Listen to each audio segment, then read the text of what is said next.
seizure disorder, which led to delay in her academics, along with intellectual and learning disability. So she was diagnosed early on, at 2 years old. She really enjoys singing as well as dancing. Every morning, she never fails to do Zumba.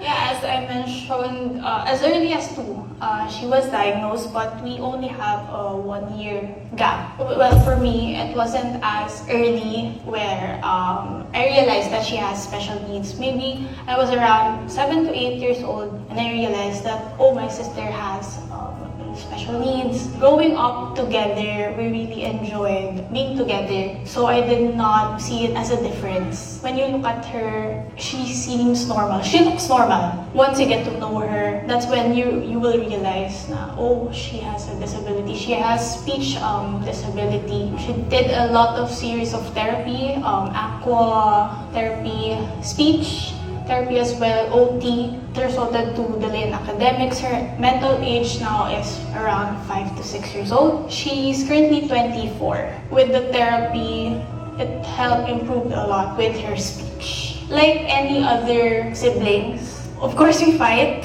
but as an ate and knowing she has disability, I would tend to be more understanding of her condition. It's a learning process on how to be patient. Learning process as an ate, as well as a friend to her, because not everyone understands her condition. She might look normal, but when she talks, you'll see it in her. Well, every time she has an event in school, she's always the one leading the singing, dancing. Every time she has that event, we're very proud of her. And 2 years ago, she was also here in this event, Miss Possibilities for a fashion show. When I am with Relane, I tend to be more caring towards other people, understanding. Yeah, she changed a lot of my characteristics because of her.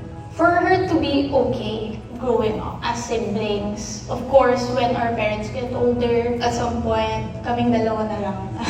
I just want her to know that she will be okay as long as she's with me, as long as we have her. She wants to be a singer, so hopefully the opportunity comes. She takes on that course, that path. But also, as long as she's okay, she's healthy, growing up, no other sickness, no other triggers for her condition, that would be fine for me.